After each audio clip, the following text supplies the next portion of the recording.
کہ ان کو پتہ نہیں کسی نے بتا دیا وہ لینے کے لیے آ گئے. تو میں جناب ایئرپورٹ پہ کھڑا ہوں تو میں نے دیکھا کہ سب بیچارے ایئرپورٹ والے، عملے والے لوگ، سواریاں سب پریشان ہیں. اب میں حیران، خدا جانے ان کو کیا ہو گیا، کیوں پریشان ہیں. ایک آدمی سے میں نے پوچھا، بابا کوئی خیر تو ہے، میں تو خود مسافر ہوں، میں ابھی اتر رہا ہوں ایئرپورٹ پہ، تو یہ سب لوگوں کے چہرے اڑ گئے، رنگ اڑ گئے، کیا ہو گیا. میں کہا صحیح، باہر تو بڑے بڑے لوگ ایسے اونچوں والے جی اسلحہ لے کے کھڑے ہیں، پتہ نہیں کیا بلاؤ. میں نے کہا چھوڑو یار، وہ تو میری برادری کے لوگ ہوں گے، بیچارے ملنے آئے ہوں گے، بلوچ ہوں گے، ڈرو نہیں، خیر میں کچھ نہیں ہوگا. اب جناب 6 فٹ کا قد ہو، اتنی مونچھیں ہوں اور ہاتھ میں کلشنکو پکڑی، بندے کا تو اچھا خاصا وضو ٹوٹ جاتا ہے. وہ باہر جناب آگے میں ان کو ملا، پھر ان کو بٹھایا ایک جگہ جا کے، بڑے آرام سے ان کو کہا کہ جی چائے شائے کیا خدمت کریں. انہوں نے کہا چائے شائے تو یہ تم باؤ لوگ پیتے ہو نا، جس شہر میں رہتے ہو، دل جلانے والی چیزیں یہ تمہارے دل جلانے کے لیے ہوتی ہیں، ہم مسلمان لوگ ہیں، ہم لسی پیتے ہیں. ٹھیک ہے، لسی منگائی تھی، لسی پلا کے پھر میں نے معافی مانگی کہ ان کو یہیں سے بھیج دوں. اگر یہ نمونے میں شہر میں لے کے جاتا ہوں تو کتنے لوگ پریشان ہوں گے غریب. اب ان کو راضی کر کے بھیجنا بھی تو ایک مسئلہ تھا نا جی. باہر جیسے تھا میں نے بھگتا، اور آئندہ احتیاط کی کہ انہیں خبر نہ ہو کہ میں کب آ رہا ہوں. کیوں اڑ گئے تو یہ عام عادات ہیں نا جی. اتنی بڑی پگڑی ہوتی ہے ماشاءاللہ، دور سے دیکھیں تو آپ سمجھیں گے کہ حضرت خضر کو مل کے آ رہے ہیں، علماء ہیں اور الف ایک نہیں پڑے ہوئے. یہ ہماری قوم ہے، برادری ہے، اللہ ہدایت ہے. اچھا، بہت سارے لوگ سلجھ بھی گئے، بہت سارے بن بھی گئے، اللہ کا شکر. مسجدیں بھی بن گئی، نمازیں بھی ہو گئیں، مدرسے بھی بن گئے، اللہ کا کروڑ کروڑ شکر ہے. اللہ سب کو ہدایت کے فیصلے کر دے.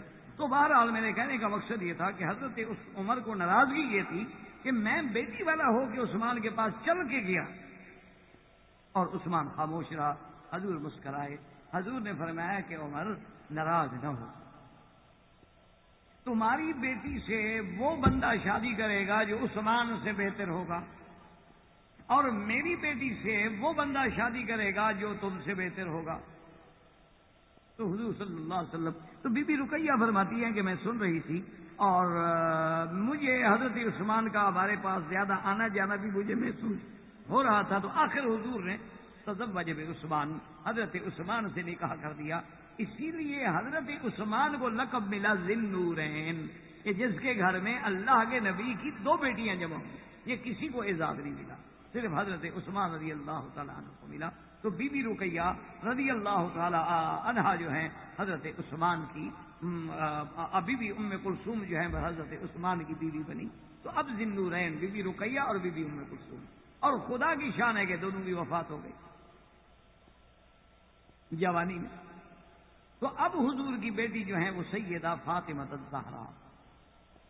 سیدہ فاطمہ الزہرا، یاد رکھیں، زہرا لقب ہے، فاطمہ نام.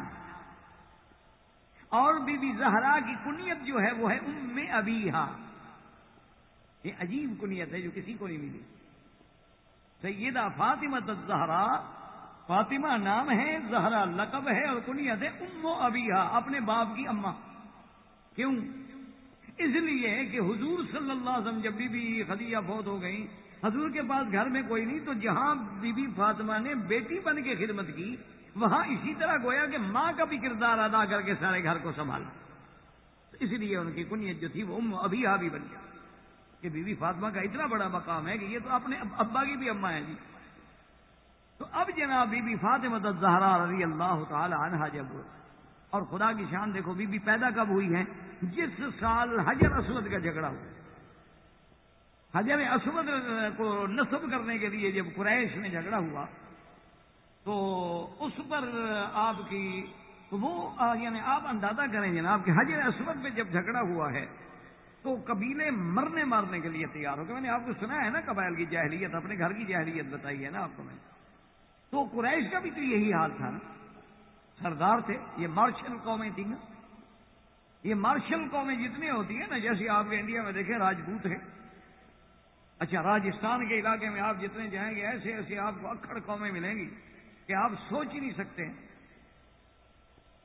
آج بھی یعنی آپ دیکھ لیں کہ آپ کے انڈیا میں بھی آپ جائیں کہ بڑے بڑے اہم لوگ یعنی پیٹرول پمپ ہیں یا بڑی بڑی جگہ ہیں، وہاں پہرا دینے والے سب راجستھان کے لوگ ہوں گے، کیونکہ لکڑی مارنا وہ جانتے ہیں اور کوئی لکڑی وہ چلا ہی نہیں سکتا ہے. وہ لکڑی کے بادشاہ فن ہے ان کا. کڑیل جوان، پنجاب کے لوگ دیکھیں آپ، کڑیل جوان، اوپر جائیں تو پھر وہ تو دھان پان ہوتے ہیں نا ہمارے لکھنوی حضرات، وہ تو ہوا چلے گرنے کا خطرہ ہوتا، وہ تو بڑے نفیس لوگ ہوتے ہیں نا کہ فرش مخمل پہ چلنے سے میرے پاؤں چھلے جاتے. دوسرے نے کہا کیلا کھانے سے میرے دانت ہلے جاتے. وہ قوم ہے، وہ بھی ہمارے ہیں، ہم لکھنؤ کے جانتے ہیں، جاتے ہیں. ندوۃ العلماء جہاں ہمارا اتنا بڑا دین کا ادارہ ہو، جہاں حضرت علی میاں جیسی شخصیت ہو رحمت اللہ علیہ، اللہ ان کی قبروں پہ رحمت فرمائے. تو بہرحال ہندوستان تو ایک تاریخ ہے نا، ایک مقام ہے نا، اس میں تو آپ کو جس انداز میں نظر ڈالیں آپ کو ایک اس کی تاریخ حیثیت نظر آتی ہے. سرنگا پٹم جائیں، بنگلور جائیں، آپ دلی جائیں، راجستھان جائیں، یعنی وہاں تو آپ حیران ہوں گے کہ کھانے جو ہے نا جی وہ ایسے الگ ہوتے ہیں. ایک دفعہ ہمارے ساتھی تھے قاسمی صاحب، ان کو ہم نے حیدرآبادی کھانا کھلایا. کہنے لگا مکی صاحب کھانا کھاتے ہوئے آنسو کئی دفعہ نکلے ہیں، کھانا کھاتے ہوئے ہچکی کئی دفعہ لگی ہے، یہ پہلا کھانا ہے کہ سر سے دھواں نکل رہا ہے. میں کہا یہ جو کھانا آج آپ نے ہمیں کھلایا ہے نا جی ماشاءاللہ یہ حیدرآباد کا کھانا، تو انہوں نے کہا یہ تو کوئی ایسا خاص کھانا ہے، کوئی ایسے مثالیں ہیں کہ مزہ بھی اتنا آ رہا ہے کہ چھوڑنے کو جی نہیں چاہتا، نیچے آنسو بہ رہے ہیں اور سر سے دھواں نکل رہا، لیکن پھر بھی میں کھا رہا ہوں. تو یہ ہے کہ وہاں کی تو الگ الگ ہوتی ہے. تو بہرحال ان لوگوں نے بتایا آپ نے کیا کیا قبائل مکہ نے، کہ اتنا بڑا پیالہ خون کا بھر کے اس میں انگلیاں ڈبو کے اور ایک دوسرے سے ہاتھ ملائے کہ عہد کرو کہ اگر ہم مر جائیں گے خون کی ندیاں بہہ جائیں گی لیکن حجر اسود ہم رکھیں. اب حضور صلی اللہ علیہ وسلم کو پتہ چلا تو حضور صلی اللہ علیہ وسلم کو انہوں نے حکم بنا دیا. واقعہ آپ پڑھ چکے ہیں، زیادہ تفصیل میں نہیں جانا چاہتا. تو حضور پاک تشریف لے آئے، آپ نے چادر مبارک بچھا دی اور چادر بچھا کے آپ نے حجر اسود مبارک کو اٹھا کے چادر پہ رکھ دیا اور فرمایا کہ تمام سردار چادر کو پکڑ لو. سب خوش ہو گئے کہ ابھی ہماری سب کی عزت رہ گئی، ہم سب نے اٹھا لے. جب کعبے کے قریب ہے حضور نے کہا تم ٹھہر جاؤ، اب کعبے میں لگا دیتا ہوں. تو یہ وہی سال ہے بی بی فاطمہ کے پیدائش کا، اس لیے حضور بہت خوش کہ بی بی فاطمہ کی پیدائش کو اللہ نے ایسا مبارک بنایا کہ قبائل خون سے بچے ورنہ ایک دوسرے کو قتل کرتے. تو حضور صلی اللہ علیہ وسلم آپ کی ولادت مبارک پہ بڑے خوش. پھر سیدہ فاطمہ الزہرا رضی اللہ تعالی عنہا کا اللہ نے یہ مقام دیا تھا کہ آپ حیران ہوں گے کہ صحیح روایات میں موجود ہے کہ میرے آقا جب سفر سے تشریف لاتے تو اول ما دخل المسجد، آپ مسجد میں آتے، 2 رکعت نماز پڑھتے، اس کے بعد ثم فی بیت فاطمہ، پھر سب سے پہلے بی بی فاطمہ کے گھر میں جاتے، اس کے بعد اپنے گھر میں. اور اسی طرح بی بی فاطمہ الزہرا رضی اللہ تعالی عنہا جب تشریف لاتی تو حضور کھڑے ہو جاتے. آپ اندازہ کریں کہ کتنا بڑا مقام ہے جس کے استقبال کے لیے مسجد اقصی میں 1,24,000 پیغمبر کھڑا ہو، وہ جس بیٹی کے لیے کھڑا ہو جائے کتنی عزت و عظمت ہے اس عورت. کھڑے ہو جاتے حضور صلی اللہ علیہ وسلم. اچھا، اور حضور تشریف لاتے تو بی بی صاحبہ کھڑی ہو جاتی اور بی بی عائشہ کے لفظ ہیں، کہتی ہے کہ واللہ خدا کی قسم ہے میں نے بی بی فاطمہ سے زیادہ حضور کی مناسبت تو کسی میں نہیں دیکھی کہ اس کے بولنے میں، بیٹھنے میں، اٹھنے میں، چلنے میں تصویر نظر آتی تھی محمد رسول اللہ صلی اللہ علیہ وسلم. اب سیدہ فاطمہ الزہرا رضی اللہ تعالی عنہا کے رشتے کے لیے حضرت ابو بکر نے پیغام دیا، حضرت عمر نے پیغام دیا، لیکن حضور پاک نے قبول نہیں فرمایا. اس کے بعد 2 روایات ہیں. ایک روایت میں تو یہ ہے کہ حضرت علی نے پیغام دیا اور ایک روایت میں ہے کہ حضور نے خود حضرت علی کو بلا لیا اور حضرت علی رضی اللہ تعالی عنہ سے آپ نے رشتہ قبول کیا بی بی فاطمہ کا. اور حضرت علی نے کہا یا رسول اللہ میرے پاس بڑا افسوس یہ ہے کہ کچھ ہے ہی نہیں، مال نہیں خرچ کرنے کا، شادی کرنے کا، فی الحال میرے پاس تو کوئی انتظام ہی نہیں. آپ نے فرمایا تمہارے پاس ایک زرہ تھی جو میں نے تمہیں دی تھی. انہوں نے کہا رسول اللہ وہ زرہ تو ہے. فرمایا ٹھیک ہے اسی کو بیچ دو. تو حضرت علی رضی اللہ تعالی عنہ نے اپنی اس شادی پہ خرچ کرنے کے لیے اس زرہ کو بیچا اور وہ 470 درہم میں بکی. 470 درہم میں. اور خریدی کس نے؟ حضرت عثمان نے. بعض علماء فرماتے ہیں کہ دراصل حضرت عثمان رضی اللہ تعالیٰ عنہ اس بہانے سے حضرت علی کی شادی میں مدد کرنا چاہتے تھے مالی، اور حضرت علی گوارا نہیں کرتے تھے، تو انہوں نے اس بہانے سے وہ زرہ خرید لی اور پیسے دے دیے. حضور صلی اللہ علیہ وسلم نے سیدہ فاطمہ الزہرا رضی اللہ تعالی عنہا کا نکاح خود فرمایا، حضرت علی رضی اللہ تعالی عنہ سے فرمایا. اور اس کے بعد آپ دیکھیں کہ یہ جو ایک مشہور ہو گیا نا ہمارے علاقوں میں کہ بی بی فاطمہ کا مہر اور بی بی فاطمہ کا مہر اور 25 روپئے لکھ دو، یہ سب جھوٹ ہے. 450 مسکال جو ہے چاندی درہم جو تھے اس کو مہر ہے حضرت بی بی فاطمہ. یہ تو ایسے لوگوں نے بنا رکھا ہے 25 روپئے لکھو جی بی بی فاطمہ کا مہر ہے. باقی سارے کام کرتے ہیں یہ میڈونا والے، اور مہر لکھنے کے وقت لکھتے ہیں بی بی فاطمہ کی، وہ بھی وہی لکھا کرو. کوئی کبھی ڈیانا کی لکھو، کبھی میڈونا کی لکھو، کبھی ان کی لکھو جن کی آپ کو تعلق ہے. تو اگر بی بی فاطمہ کی مہر لکھنی ہے تو پھر بی بی فاطمہ والا حیا، بی بی فاطمہ والی عفت، بی بی فاطمہ والی عصمت، بی بی فاطمہ والی شان، اس والا مرتبہ وہ بھی پیدا کریں. اور جب شادی ہو گئی، یہ سب سے پہلا خوش نصیب جوڑا ہے حضرت علی اور حضرت فاطمہ. ایسی جوڑی کہاں ہوئی تم کہ شادی والی رات حضور صلی اللہ علیہ وسلم ان کے گھر تشریف لے گئے. فتوضأ رسول اللہ، حضور نے وضو فرمانے کے بعد جو پانی بچا وہ پانی دونوں پہ ڈالا حضور صلی اللہ علیہ وسلم، اور اس کے بعد دعا کی کہ اللہم بارک بینک علیکما وبارک لکما وجمع بینکما بخیر، او کما قال النبی صلی اللہ علیہ وسلم. حضور نے دعا فرمائی دونوں کے لیے، اور یہ سب سے بڑا نصیب تھا حضرت علی اور حضرت فاطمہ الزہرا رضی اللہ تعالی عنہا کا. اور اس کے بعد دیکھیں گے جناب یہ ساری زندگی جو ہے بی بی فاطمہ الزہرا یعنی بنت النبی المصطفیٰ. لیکن حضرت علی کے گھر میں صفائی کا کام بی بی خود کرتی ہیں، پانی خود بھر کے لاتی ہیں، چکی پیس کے آٹا خود بناتی ہیں. حتیٰ کہ حضرت علی کو کہنا پڑا کہ یا فاطمہ سلی ابا کے، اپنے ابا کے پاس جائیں، آج کل تو ان کے پاس بہت خادم آ رہے ہیں مال غنیمت میں، تو آپ کو بھی کوئی ایک کنیز دے دیں. تو بی بی فاطمہ کہتی ہیں میں حاضر ہوئی لیکن استحیی، مجھے حیا آئی کہ ابا سے کیا مانگ. پھر میں دوبارہ آئی تو حضور پاک نہیں تھے، تو میں بی بی عائشہ کو پیغام دے کے کہ میرے ہاتھوں میں یہ حال ہے اور میرے سینے پہ مشکیزہ پانی کا ڈال کے داغ پڑ گئے، اور آپ کے پاس کنیز آتے ہیں، عابد آتے ہیں، غلام آتے ہیں، تو ایک آدھی اب بچی ہمیں بھی دے دیں گے خدمت کے لیے تو ہمارا بھی آسانی ہو جائے گی، یا غلام بھی دے دیں گے آسانی ہو جائے گی، باہر کا کام تو کرے گا. تو بی بی سیدہ فاطمہ الزہرا فرماتی ہیں کہ میں اور حضرت علی لیٹے ہوئے تھے، فدخل رسول اللہ صلی اللہ علیہ وسلم کے حضور آئے، ہم اٹھنے لگے، کہا الا رسلکما، اسی طرح لیٹے.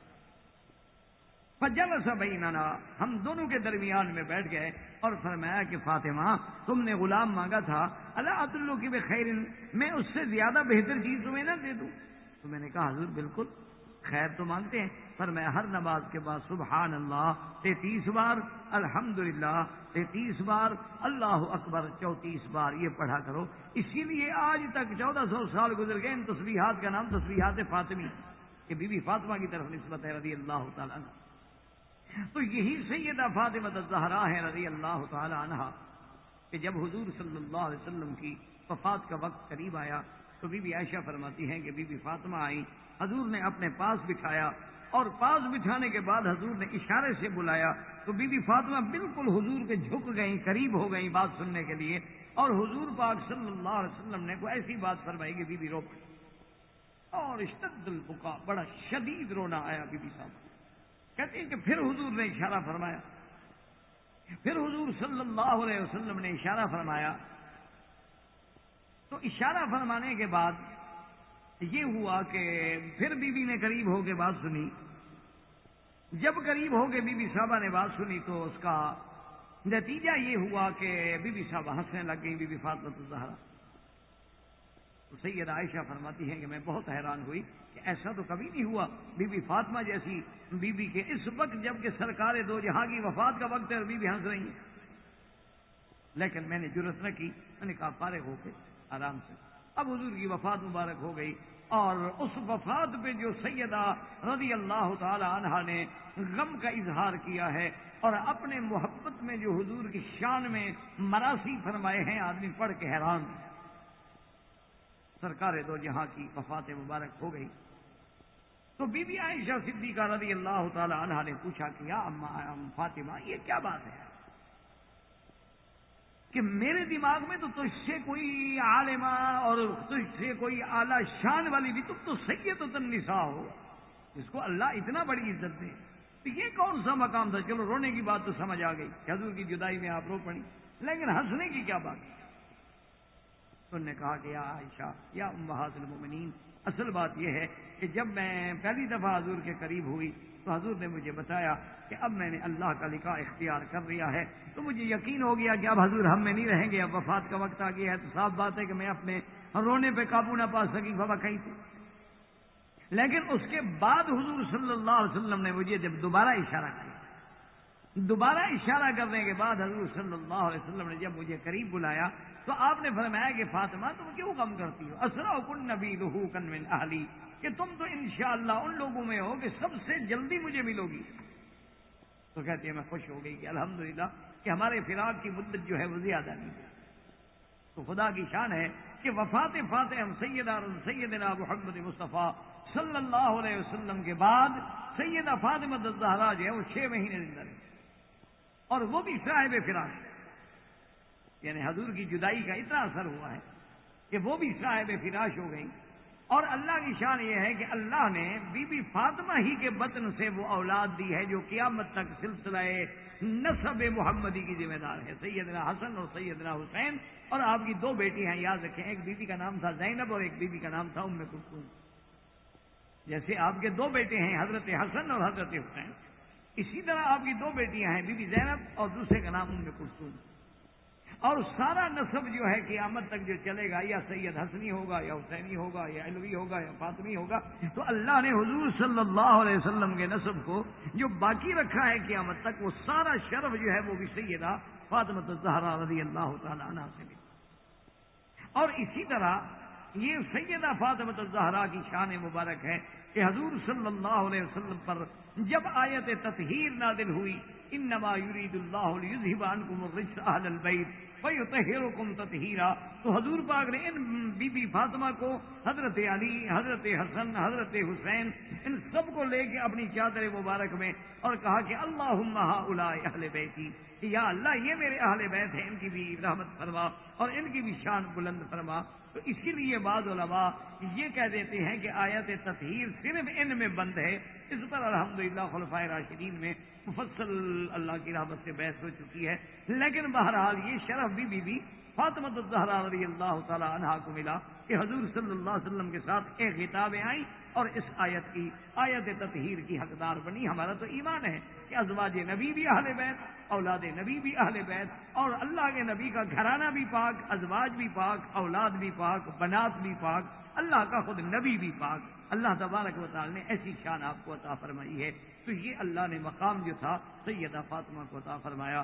وآخر دعوانا ان الحمدللہ رب العالمین، وصلی اللہ تعالی علی خیر خلقہ سیدنا محمد وآلہ وصحبہ اجمعین۔ باللہ وکفا والصلاة والسلام علی خاتم الانبیاء سیدنا محمد المصطفى وعلى آلہ المجتبى۔ برادران اسلام، واجب الاحترام بزرگوں، دوستوں، بھائیوں، عزیز نوجوانوں، الحمدللہ آپ کی اس مسجد مستشفیٰ میں اسلام میں عورت کا مقام کے موضوع پر سلسلہ درس بفضل خداوندی جاری ہے۔ اسی ضمن میں ہم نے ازواج نبی صلی اللہ علیہ وسلم رضوان اللہ علیہن اجمعین کا ذکر کیا، اور اسی ضمن میں بنات رسول صلی اللہ علیہ وسلم کا بھی ذکر ہوا۔ ان ذکر سے مقصود یہ ہے، بات کو سمجھیں، ایک تو یہ معلوم ہو کہ اسلام نے عورت کو کتنی عزت بخشی ہے کہ جس کا ذکر قرآن میں، حدیث میں، تاریخ میں، اور ان کے کارنامے اور ان کے مقامات عالیہ تفصیل کے ساتھ موجود ہیں۔ اگر اسلام عورت کو اہمیت ہی نہ دیتا تو پھر اس ذکر کی ضرورت کیا؟ جیسے دیگر مذاہب میں عورت کو منبع شر سمجھا جاتا ہے، یعنی برائی کا اصل جو ہے وہ عورت ہے۔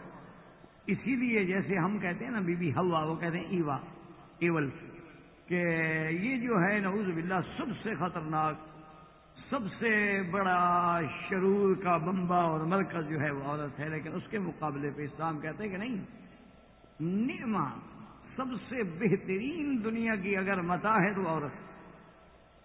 تو اسی ضمن میں بناتے رسول عربی صلی اللہ علیہ وسلم کا ذکر ہوا تھا، اور سیدہ ام کلثوم رضی اللہ تعالی عنہا یہ بی بی رقیہ کی بہن ہیں اور بی بی رقیہ کے بعد پیدا ہوئی.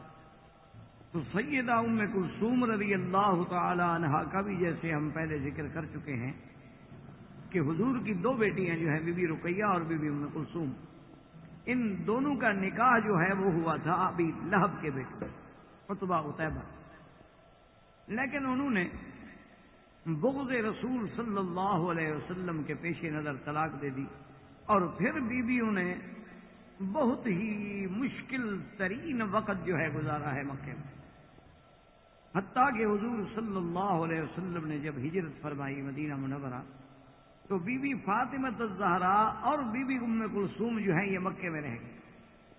تو اسی سے آپ اندازہ فرما سکتے ہیں کہ والدہ وفات فرما گئی بی بی خدیجہ رضی اللہ تعالی عنہ، سرکار دو عالم نے ہجرت فرما لی، آپ مدینہ منورہ تشریف لے گئے، اور اعداء اسلام میں اعداء دین میں کفار قریش کی موجودگی میں ان بچیوں کا مکے میں رہنا اور زندگی گزارنا کتنا صعوبتوں سے بھرا ہوا تھا، لیکن صبر پہ قائم. آخر میں حضور صلی اللہ علیہ وسلم نے حضرت زید بن حارثہ کو بھیجا رضی اللہ تعالی عنہ، جو ان دونوں بیویوں کو مکہ سے مدینہ منورہ لے گئے. اور پھر بی بی ام کلثوم کا بھی جب حضرت سیدنا عثمان رضی اللہ تعالی عنہ کی پہلی بیوی فوت ہوئی بی بی رقیہ، تو حضور نے ام کلثوم کا نکاح جو ہے وہ بھی حضرت عثمان سے کی. حضرت عثمان رضی اللہ تعالی عنہ کو اسی وجہ سے کہا جاتا ہے ذی النورین، کہ جس کے گھر میں حضور کی امام الانبیاء کی دو بیٹیاں ہیں. اور بی بی ام کلثوم رضی اللہ تعالی عنہ نے انتہائی صبر سے، انتہائی شکر سے زندگی بسر فرمائی، اور اللہ تبارک و تعالیٰ نے اب حضور کو، اسلام کو، دین کو غلبہ دیا، عزت دی. حتیٰ کہ جب فتح مکہ کے موقع پہ حضور نے تیاری کی تو بی بی ام کلثوم کا بھی ارادہ تھا کہ میں اس سفر میں سرکار دو جہاں کے ساتھ سفر کروں، تاکہ ان کی نیت میں ایک یہ تھا کہ ایک تو عمرہ نصیب ہوگا، ایک حضور صلی اللہ علیہ وسلم کا ساتھ نصیب ہوگا، اور دوسری بات بی بی صاحبہ کے دل میں یہ بھی تمنا تھی کہ اب ہمیں آسانی سے اللہ موقع دیں گے تاکہ میں اپنی والدہ سیدہ خدیجہ الکبریٰ رضی اللہ تعالی عنہا کی قبر پہ بھی جا سکوں. لیکن اللہ کو یہ منظور تھا کہ بی بی ام کلثوم بیمار ہو گئیں اور وہ سفر نہ کر سکیں، اور ان کی بھی وفات ہوئی اور جنت البقیع میں دفن. تو اب ازواج رسول اور بنات رسول کے بعد ہم کچھ صحابیات کا ذکر کرتے ہیں رضوان اللہ علیہن اجمعین، تاکہ میری بیٹیوں کے لیے اسلام میں عورت کا مقام اور اسلامی عورت کا کردار اور اس کی سیرت اور اس کے اعمال اور اس کے اقوال اور اس کے افعال جو ہیں وہ نمونہ بن، کہ وہ اپنے اعمال پہ غور کرے اور پھر ان کی زندگیوں پہ غور کرے. اسی ضمن میں بی بی اسماء رضی اللہ تعالی عنہا، یہ بی بی اسماء جو ہیں یہ سیدنا ابی بکر رضی اللہ تعالی عنہ کی بیٹی ہیں، سیدہ عائشہ صدیقہ رضی اللہ تعالی عنہا کی بہن ہیں. اور بی بی اسماء کی اور بی بی عائشہ کی والدہ میں فرق. بی بی اسماء کی جو والدہ ہیں ان کا نام قتیلہ تھا. بی بی اسماء رضی اللہ تعالی عنہا بھی اوائل مسلمات میں ہیں کہ ابھی حضور کے ساتھ 17 لوگ مسلمان ہوئے تھے کہ بی بی اسلام لے آئے. اور سیدہ اسماء رضی اللہ تعالی عنہا کی شادی سعید ابن زید سے ہوئی، اور حضرت سعید ابن زید جو ہیں یہ بھی ان لوگوں میں ہیں کہ جنہوں نے حضرت خباب ابن الارت کے ذریعے اسلام قبول فرمایا. حضرت خباب رضی اللہ تعالی عنہ، حضرت خباب رضی اللہ تعالی عنہ حضرت سعید ابن زید سے ملتے، محاسن اسلام ان کو سمجھاتے، اور جو قرآن مبارک کی آیات اتر چکی ہوتی اور ان کو یاد ہوتی وہ بھی ان کو سناتے. تو حضرت سعید اسلام لائے، اور اس کے بعد پھر بی بی اسماء جو ہیں وہ بھی اسلام رضی اللہ تعالی عنہا و ارضاہا. ہاں استغفر اللہ، میں نے واقعہ غلط بیان کیا، اس لیے اس کو ذرا کیسٹوں میں بھی ٹھیک کر لیجئے گا، کیونکہ اتفاق سے اصل بات یہ ہے کہ میں 8 دن سے بیمار ہوں، اور اس کے باوجود اللہ کی رحمت سے درس ہو رہا ہے، تو ذہن پہ اس کے اثرات تو ہوتے ہیں، لازمی بات ہے۔ تو آپ سمجھیں کہ بی بی اسماء رضی اللہ تعالی عنہا جو ہیں، اس کو ذرا درست کر لیجئے گا اپنے کیسٹس میں، تاکہ پھر غلطی نہ رہے، آگے نہ چلی جائے۔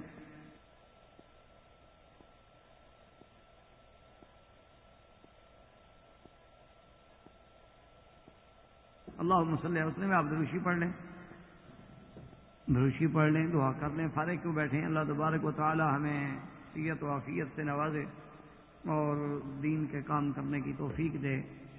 بی بی اسماء رضی اللہ تعالی عنہا یہ حضرت ابو بکر رضی اللہ تعالی عنہ کی بیٹی ہیں، اور اول الاسلام میں ہیں، اور انہوں نے اپنی تربیت جو ہے وہ سب سے پہلی تربیت جو ہے وہ خلیفہ اول، خلیفہ بلا فصل سیدنا ابو بکر رضی اللہ تعالی عنہ کے گھر میں حاصل کی۔ اور بی بی اسماء رضی اللہ تعالی عنہا یہ وہ جریہ ہیں، بہادر ہیں، مسلمہ ہیں، مومنہ ہیں، صابرہ ہیں کہ جن پر بڑے امتحان گزرے ہیں، اور یہی بی بی اسماء ہیں رضی اللہ تعالی عنہا کہ جن کو حضور صلی اللہ علیہ وسلم نے ذات النطاقین، جن کو لقب تھا ذات النطاقین۔ نطاق کا معنی ہوتا ہے ازار بند، جو آپ شلوار میں ڈالتے ہیں، پاجامے میں ڈالتے ہیں، اس کو کہتے ہیں عربی میں نطاق۔ تو جب حضور صلی اللہ علیہ وسلم اور حضرت ابو بکر ہجرت فرما رہے تھے، تو آپ کا سامان جب تیار کیا جا رہا تھا، تو اس سامان کو باندھنے کے لیے رسی نہ ملی، تو بی بی صاحبہ نے ازار بند کو 2 حصوں میں تقسیم کر اور سامان کو باندھ دیا، کہ وہ بھی تو ایک رسی ہوتی ہے۔ لیکن ان کی اس قربانی کا اتنا بڑا ثمر ملا کہ ان کا لقب ہو گیا ذات النطاقین رضی اللہ تعالی عنہا۔ اور یہی وہ بی بی اسماء ہے کہ عین بچپنا ہے، حضور پاک ہجرت فرما گئے، حضرت ابو بکر حضور کے ساتھ تشریف لے گئے، جب ابی جہل لعنت اللہ علیہ ناکام ہوئے اور حضور کو اللہ نے اپنی حفاظت سے غار ثور میں پہنچا دیا، اور سرکار دو عالم کے بستر سے سیدنا علی رضی اللہ تعالی عنہ اٹھے، تو ابو جہل لعین غصے میں کھولتا ہوا سیدھا حضرت ابو بکر کے دروازے پہ پہنچا۔ یعنی آپ اندازہ کریں کہ سب سے بڑا دشمن جو ہے ابو جہل ہے، لیکن اس کو بھی پتا ہے کہ اگر حضور اپنے گھر میں نہیں ہے تو پھر دوسرا مقام صرف ابو بکر کا گھر ہی ہوتا۔ جب حضرت ابو بکر رضی اللہ تعالی عنہ کے دروازے پہ آئے اور دروازہ کھٹکھٹایا تو باہر بی بی اسماء نکلی، تو ابی جہل نے بڑے دہشت ناک طریقے سے پوچھا کہ این ابو و این محمد صلی اللہ علیہ وسلم، کہ سرکار دو عالم اور تمہارے ابا کہاں ہے؟ تو بڑے سماعت سے اور صبر سے بی بی نے کہا کہ لا ادری، میں نہیں جانتا۔ تو ابو جہل بدبخت نے غصے میں آ کر بی بی اسماء رضی اللہ تعالی عنہا کے چہرے پہ تھپڑ ڈالا۔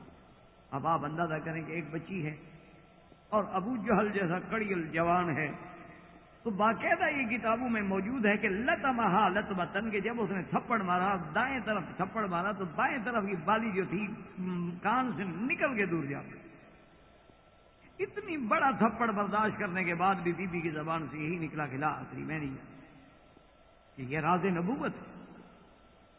ابو جہل جب ناکام ہو گیا، ذلیل ہو گیا، خوار ہو گیا کہ ایک بچی ہے اور وہ اپنی بات پہ اتنا قائم ہے، تو ناکام ہو کے لوٹا۔ اب بی بی اسماء ایک دوسرے امتحان میں آ گئی۔ حضرت ابی بکر رضی اللہ تعالی عنہ کے والد جو تھے ابی قحافہ، ابی قحافہ رضی اللہ تعالی عنہ چونکہ بعد میں اسلام لے آئے، تو ان کی بینائی جو تھی وہ بڑھاپے کی وجہ سے ختم ہو گئی تھی، ان کو کچھ نظر نہیں آتا تھا۔ تو انہوں نے آ کر پوچھا اپنی بیٹیوں سے کہ مجھے پتہ لگا ہے کہ حضرت ابو بکر بھی چلے گئے حضور کے ساتھ، واخذ مالا جمیعا، سارا مال بھی لے گئے۔ اور یہ حقیقت تھی کہ حضرت ابو بکر نے جب ہجرت کی ہے تو جو کچھ تھا سب لے گئے حضور کے لیے۔ تو انہوں نے کہا عجیب بات ہے کہ ایک تو وہ خود چلا گیا اور تمہارے مال بھی سارا لے گیا۔ تو بی بی اسماء نے کیا کیا، فرماتی ہیں کہ فوراً ایک چھوٹی سی صندوق تھی، میں نے اس میں جلدی جلدی پتھر ڈال دیے، اوپر اس کے کپڑا رکھ دیا، اس کو بند کر کے اچھی طرح کپڑے میں لپیٹ کے دادے کو پکڑ کے لے آئی اور ہاتھ لگوائے، دادا ابا جان بہت کچھ چھوڑ گئے، دیکھو صندوق بھرا ہوا ہے مال کا۔ اچھا ماشاء اللہ ترک لکما خیرن، تمہارے لیے بہت ہے، اب کوئی فکر نہیں، کسی سے مانگنے کا محتاج تو تم نہیں ہوگے نا، الحمدللہ گھر میں پیسہ تو ہے نا۔ تو اس امتحان سے بھی بی بی اسماء رضی اللہ تعالی عنہا گزری، لیکن ثابت قدم۔ اچھا بے عینی ہی اسی طرح آپ اندازہ کریں کہ بی بی اسماء رضی اللہ تعالی عنہا جب آپ مدینہ منورہ میں تشریف لائیں تو آپ کی شادی جو ہے وہ حضرت زبیر سے، اور سب سے پہلے اول مولود ولد اسلام بعد الہجرت عبد اللہ، یعنی یہ شان جو ہے صرف سیدہ اسماء کو ملی ہے رضی اللہ تعالی عنہا کہ حضور کے ہجرت کرنے کے بعد سب سے پہلا بچہ جو پیدا ہوا ہے وہ بی بی اسماء کا بیٹا ہے حضرت عبداللہ، جو عبداللہ بن زبیر کے نام سے معروف ہے رضی اللہ تعالی عنہ۔ یہ اول مولود ہیں، حضرت عبداللہ سب سے پہلے مولود ہیں جن کو حضور صلی اللہ علیہ وسلم نے تحنیک بھی فرمائی۔ اور اسی طرح خدا کی شان یہ ہے کہ بی بی اسماء ایک اور امتحان سے گزری کہ انہی کی والدہ جو ہیں وہ قتیلہ ہیں، تو ان کی والدہ جو تھی وہ اسلام نہیں لائی تھی، وہ مشرکہ تھی۔ وہ مدینہ منورہ میں جب آئیں تو سیدھا اپنی بیٹی کے گھر میں ہے، کیونکہ انسان کافر ہے یا مسلمان ہے آخر بیٹی تو بیٹی ہے، رشتے تو قائم رہتے۔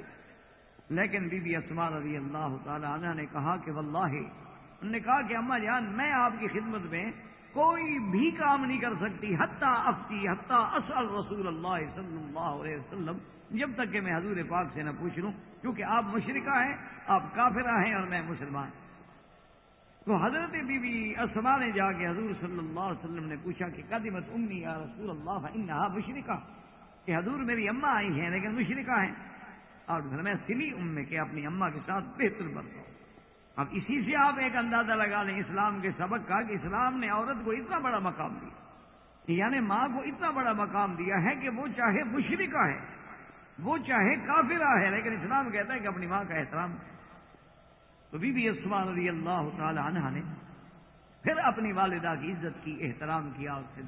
اور بی بی اسماء رضی اللہ تعالی عنہا اتنے بڑے گھر کی بیٹی ہے، حضرت ابو بکر کی بیٹی، سیدہ عائشہ امہات المؤمنین کی بہن ہے، لیکن آپ حیران ہوں گے کتابیں اٹھا کے دیکھیں کہ اپنے گھر کے کام کاج کے لیے اور حضرت اپنے شوہر حضرت زبیر کے لیے اتنی خدمت کرتی ہیں اور ان کے گھوڑے کو حفاظت کرنا، نہلانا، خوراک ڈالنا، کہ بعض اوقات ایک فرسخ یعنی 3 میل کے فاصلے جا کے ان کے جانوروں کے لیے گھاس لے آنا، کھجور کی گٹھلیاں لے آنا، آ کے ان کو کھلانا، اتنی مشقت برداشت کرنی کہ میرے فرائض میں ہے کہ میرے خامند کا گھر ہے اور میں نے اس کی خدمت کرنی۔ اب اندازہ کریں کہ ایک دفعہ اتفاق ایسا ہوا کہ حضور صلی اللہ علیہ وسلم راستے میں تشریف لا رہے تھے، اسی راستے سے جس راستے سے بی بی صاحبہ جو ہیں وہ کھجور کی گٹھلیوں کا گٹھڑ اٹھائے ہوئے آ رہے۔ حضور صلی اللہ علیہ وسلم نے اپنی سواری روک دی اور حضور نے فرمایا کہ اچھا عجیب بات ہے کہ اسماء خود بیچاری اتنی محنت کر رہی ہے، اور حضور صلی اللہ علیہ وسلم نے اشارہ کیا کہ وہ سواری پہ بیٹھ جائے، لیکن بی بی اسماء کہتی ہیں واللہ حضور کے ساتھ بیٹھنا تو میرے لیے سب سے بڑی سعادت تھی کہ آج مجھے قرب رسول اتنا میسر ہو جاتا، ولیکن تذکرت غیرت زوجی، مجھے اپنے خامند کی غیرت یاد آئی۔ میں نے کہا ہو سکتا ہے کہ میرا حضور کے ساتھ بیٹھنا بھی برداشت نہ کریں۔ اندازہ کریں ان کی عفتوں اور عصمتوں کا، لیکن ان باتوں کا احساس اس سے ہو سکتا ہے جس میری بیٹی کو عزت و عفت کا خیال۔ جنہوں نے اپنے آپ کو اوپن ایئر تھیٹر بنا لیا ہے تو ان کے لیے اس مسئلے کا تو عجیب سی بات ہوگی نا کہ دیکھو جی یہ کیا بات تھی، اگر بیٹھ جاتی تو کیا ہو جاتی۔ ان کے لیے یہ باتیں سمجھنا ہی مشکل ہے، ان کا فلسفہ ہی الٹا ہے۔ تو حضور صلی اللہ علیہ وسلم تشریف لے گئے، جب بی بی اسماء گھر میں آئیں تو اپنے شوہر سے ذکر کیا کہ آج ایسا اتفاق ہوا، لیکن اللہ کی شان یہ ہے کہ مجھے تمہاری غیرت کا احساس ہے۔ جیسا کہ حضور صلی اللہ علیہ وسلم نے بھی فرمایا کہ میں جب لیلۃ المعراج میں جنت کی سیر کر رہا تھا تو اسی میں مجھے ایک ایسا محل دکھایا گیا کہ جو سفید موتیوں سے بنا ہوا ہے، اور ایسا عجیب محل تھا کہ میں دیکھ کے حیران ہوا۔ اور پھر میں نے حضرت جبریل علیہ السلام سے پوچھا کہ جبرائیل لمن ھذا، یہ گھر کس کے لیے ہے؟ تو جبرائیل علیہ السلام نے بھی شوق دلانے کے لیے فرمایا کہ رجل من قریش، ایک بندہ ہے قریش کا جس کا یہ گھر ہے۔ حضرت نے فرمایا انا من قریش، میں بھی تو قریش سے ہوں۔ تو حضرت جبریل علیہ السلام نے عرض کیا کہ لا یا رسول اللہ، یہ گھر آپ کا نہیں ہے بلکہ آپ کے غلام حضرت عمر کا ہے، حضرت عمر رضی اللہ تعالی عنہ کا گھر ہے۔ تو حضور فرماتے ہیں کہ میں نے چاہا کہ حضرت عمر کا گھر جب باہر سے اتنا خوبصورت ہے جنت میں، تو اندر سے کتنا خوبصورت ہوگا، تو میں اندر سے بھی جا کے ذرا اس گھر کو دیکھوں۔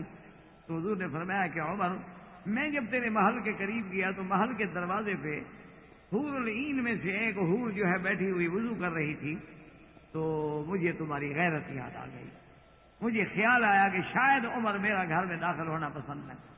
تو حضرت عمر رضی اللہ تعالیٰ عنہ رو پڑے، کہا علیک اغار یا رسول اللہ، حضور میں آپ پر بھی مجھے غیرت آتی، میری تو خوش نصیبی ہوتی کہ آپ میرے گھر میں قدم رکھ لیں، لیکن یہ غیرتوں کا معاملہ، یہ عزتوں کا معاملہ ان لوگوں کو پتا ہے جو عزت و عفت کے، شرافت کے اور غیرت کے مقامات کو سمجھتے ہیں۔ جن لوگوں کے نزدیک حلال اور حرام کی تمیز بھی نہ ہو، ان کے لیے غیرت کا کیا مطلب؟ اسی لیے اکبر الہ آبادی نے یہ بڑے درد سے کہا تھا نا کہ خدا کے فضل سے بیوی میاں دونوں معزز ہیں، اسے غصہ نہیں آتا، اسے غیرت نہیں آتی۔ آج کل کا جو ایٹیکیٹ ہے اور آج کل کی جو تہذیب ہے اور آج کل کا جو پروٹوکول ہے اور آج کی جو بلیو بکس ہیں، ان کے جو ہدایات ہیں، ان کی تو تہذیب کا تقاضا یہ ہے کہ میری بیوی مہمان کے ساتھ کھڑی ہوگی اور اس کی بیوی میرے ساتھ کھڑی ہوگی۔ اسی لیے ان کو اسلام قبول نہیں۔ اسلام فرماتا ہے کہ نہیں، عورت ایک مقدس چیز ہے، عورت ایک ایسی کلی ہے کہ اس کو ہاتھ لگاؤ گے تو نقصان ہوگا، عورت ایک ایسا پھول ہے، اس پہ بری نظر ڈالو گے تو یہ کملا جائے گا، عورت ایک ایسا قیمتی ہیرا ہے کہ اگر اسے بازار میں رکھو گے تو اس کی قیمت ختم ہو جائے گی۔ یہ تو اتنی مقدس چیز ہے، اتنی محترم چیز ہے، اتنی غالی اور ثمینہ قیمتی چیز ہے کہ جس کی چھپانے کے لیے ہمیں اہتمام کرنا ہو۔ تو بی بی اسماء نے اپنے خاوند سے کہا کہ زبیر، میں نے تمہاری غیرت کو سامنے رکھتے ہوئے حضور کے ساتھ بھی نہیں بیٹھی۔ تو اس نے کہا عجیب بات ہے کہ تم اتنی دور سے میرے جانوروں کے لیے گھاس تو لے آتی ہو، کیا اس سے بھی زیادہ تکلیف تھی اگر آپ حضور کے ساتھ بیٹھ جاتی؟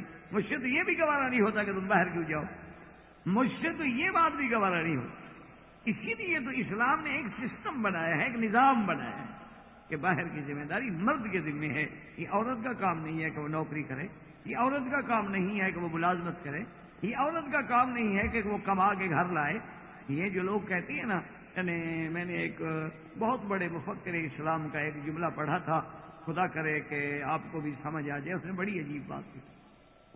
اس نے کہا کہ آج یورپ نے یا آج تہذیب مغرب نے جو کچھ اپنے طرف سے آزادی اور مساوات اور حقوق انسانیت کے پیش نظر جو کچھ عورت کو دیا ہے، اس نے کہا غور کرو، عورت کو نہیں دیا، اس کو مرد بنا کے دیا ہے۔ عورت کو بئی اعتبار کہ وہ عورت رہے اور پھر دیں تو نہیں دیتے، کہ نہیں آئے آپ بھی نوکری کریں، آپ بھی کماؤ میں بھی کماؤں، آپ بھی گاڑی چلاؤ میں بھی گاڑی چلاؤں۔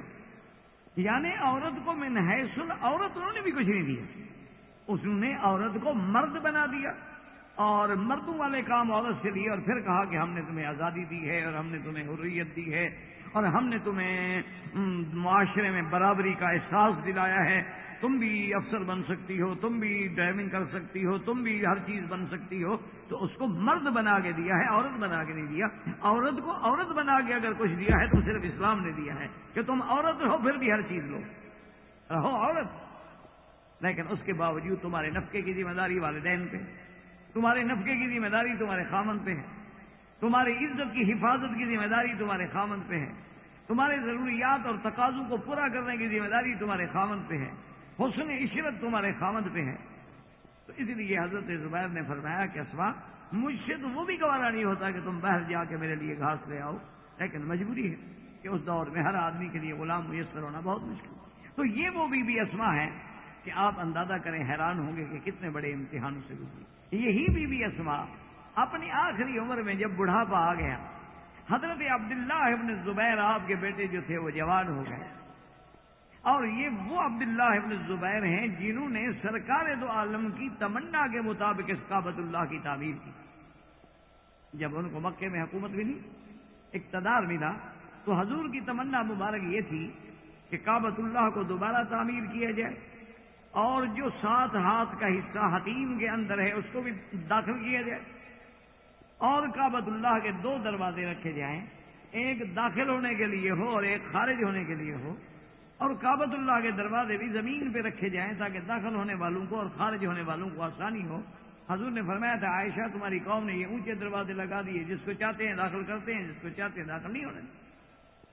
تو حضور کی یہ تمنا تھی، تو اس تمنا کو پورا کرنے والا یہ عبداللہ ابن الزبیر، اور یہی وہ عبداللہ ابن الزبیر ہیں کہ جن سے مخالفت ہوئی اور جب حجاج کا اقتدار ہے، اور جب حجاج نے محاصرہ کیا مکے کا، تو عبداللہ ابن الزبیر سب سے پہلے اپنی اماں کی خدمت میں آئے، بی بی اسماء کی خدمت میں آئے، اور آگے کہا کہ اماں جان آج وہ وقت آ چکا ہے کہ پورے مکے کے باہر حجاج کی فوجیں ہیں، انہوں نے مجھے اپنے حصار میں لے لیا، اور اب میرے سامنے دو راستے، یا تو وہ یہ کہتے ہیں کہ ہمارے ساتھ مل جاؤ اور جو چاہتے ہو لے لو، اقتدار چاہتے ہو، دولت چاہتے ہو، جو چیز تم اپنے منہ سے مانگو گے ہمیں قبول ہے، لیکن تم ہمارے ساتھ مل جاؤ اور ہماری تائید کرو، اور اگر نہیں کرتے ہو تو پھر ہم تمہیں بری طرح سے قتل کریں گے اور سزائے موت دیں گے۔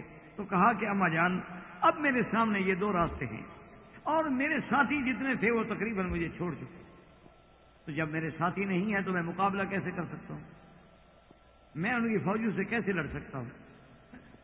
کہ یہ بی بی اسماء ہیں، آپ اندازہ کریں، کہتی ہیں کہ یا ابنی، اے میرے بیٹے مجھے یہ بتاؤ کہ جس راستے پہ تم ہو یہ اللہ کے نزدیک حق ہے؟ تم نے کہا کہ ہاں اماں جان، اس پہ مجھے یقین ہے کہ جس راستے پہ میں کھڑا ہوں بالکل صراط مستقیم ہے، حق ہے، اور میرے دشمن جو ہے وہ غلطی ہے۔ تم نے کہا بیٹا جب حق پہ ہے تو پھر ساتھیوں کو کیا دیکھنا ہے؟ پھر آدمی صراط مستقیم پر ہو اور حق پہ ہو چاہے اکیلا ہو، پھر اللہ تبارک و تعالیٰ کے راستے میں اسے ہر لحاظ سے قربانی دینی چاہیے۔ اس کے بعد ایک اور سوال کیا عبداللہ ابن الزبیر نے، کہنے لگے کہ اماں جان ایک بات ہے، قربانی سے تو میں نہیں گھبراتا، اللہ کے راستے میں موت سے بھی نہیں گھبراتا، لیکن مجھے اندیشہ ہے کہ یہ حجاج بہت بڑا ظالم ہے، مجھے اندیشہ یہ ہے کہ یہ صرف یہ نہیں کہ مجھے قتل کرے گا، یہ مجھے مسلح بھی کریں گے اور مجھے پھانسی پہ بھی لٹکائیں گے اور میری ہر بے حرمتی کریں گے، بس اس بات کا مجھے فکر ہے، ورنہ اللہ کے راستے میں مر جانا تو کوئی بڑی بات نہیں۔ تو بی بی اسماء کا حوصلہ دیکھیں، یہ تصور کر لینا تو بڑا آسان ہے نا، لیکن اس مجاہدہ کو دیکھیں، اس مسلمہ کو دیکھیں، اس مومنہ کو دیکھیں، کہنے لگی کہ بیٹا جب بکری کو ذبح کر دیا جائے تو بعد میں لٹکا کے اس کا چمڑا اتارا جائے تو بکری کو کیا تکلیف ہوتی ہے؟ اصل بات تو اللہ کے راستے میں قربان ہو جانا ہے، جب تم قربان ہو جاؤ گے، پھانسی بھی چڑھ جاؤ گے تو کیا ہو جائے گا؟ تو کوئی بڑی بات تو نہیں ہے۔ تو حضرت عبداللہ ابن الزبیر فرماتے ہیں کہ میں حوصلے میں آیا اور میں نے ان سے کہا کہ میں کسی لالچ میں آنے کے لیے تیار نہیں، آخری دم تک میں مقابلہ کروں۔ تو اللہ تبارک و تعالیٰ کے حرم میں انہیں شہید کیا گیا، اور شہید کرنے کے بعد انہیں پھانسی پہ چڑھایا گیا۔ اور اب اندازہ کرو کہ ایک اور امتحان سے بی بی اسماء گزرتی رضی اللہ تعالی عنہا، کہ بی بی اسماء کو پتہ لگ گیا کہ میرے بیٹے کو شہید کر دیا گیا ہے، اور صرف شہید نہیں کر دیا، انہو صلب، اسے پھانسی میں لٹکایا گیا۔ اور وہ حجاج آتا ہے بی بی اسماء کے دروازے پہ اور آ کے کہتا ہے کہ اسماء، چونکہ تم اخت عائشہ ہو، چونکہ تم اخت امہات المؤمنین ہو، چونکہ تم ابی بکر کی بیٹی ہو، اور مجھے اپنے بادشاہ نے حکم دیا تھا کہ عبداللہ ابن الزبیر سے تو ہمارا جھگڑا ہے لیکن بی بی اسماء سے تو نہیں ہے، لہذا دیکھا تمہارا بیٹا اگر ضد نہ کرتا تو ہم اس کو اس حال پہ نہ پہنچاتے۔ تو بی بی اسماء نے کہا کہ حجاج، میں نے بھی حضور پاک سے سنا تھا، آپ نے فرمایا تھا یخرج من بنی ثقیف کذاب و مبیر، کہ بنو ثقیف قبیلے سے ایک سب سے بڑا جھوٹا ہوگا اور ایک سب سے بڑا ظالم ہوگا۔ سب سے بڑا جھوٹا مختار تھا اور سب سے بڑا ظالم تو ہے۔ حجاج کو یہ جواب دینا بی بی اسماء، اس نے کہا اچھا دیکھو نا، پھر میں نے تمہارے بیٹے کے ساتھ ٹھیک کیا ہے۔ تو کیا جواب دیتی ہے؟ فرماتی ہیں افسدت دنیا و افسد آخرتک، تم نے میرے بیٹے کی زیادہ سے زیادہ دنیا خراب کر دی کہ اس کو دنیا میں زندہ نہ رہنے دیا، لیکن اس نے تو حجاج تیری آخرت برباد کر دی، تو ایک صحابی کا قاتل بن گیا ہے، تو تم سے تو زیادہ انتقام میرے بیٹے نے لیا ہے۔ تو حجاج ناکام ہو کے بالکل ذلیل و خوار ہو کے بی بی اسماء کے دروازے پہ لوٹا، اور اسی بڑھاپے میں بی بی اسماء نے ہاتھ میں عصا پکڑا، ٹیک لگاتے ہوئے اس مقام پہ آئیں جہاں بیٹا سولی پہ لٹکا، اس مقام پہ آ کے دور دور سے دیکھا اور کہا رحم اللہ، اللہ کی تجھ پہ رحمت ہو، میرے سوار تم ابھی بھی گھوڑے سے نہیں اترے ہو، ابھی تک تم اپنی سواری سے نہیں اترے ہو. اور اس کے بعد جب بی بی اسما نے یہ کہا تو خدا کی شان ہے کہ جو بندہ بھی وہاں سے گزرتا وہ کہتا رحم اللہ علیکا ولعن من صلبکا، کہ اے عبداللہ ابن الزبیر تجھ پہ اللہ کی رحمت ہو، اور جن لوگوں نے تجھے قتل کیا اور پھانسی دی ہے ان پہ اللہ کی لعنت ہو. تو حجاج کو پتا چلا کہ تو کروڑوں لعنتیں مجھ پہ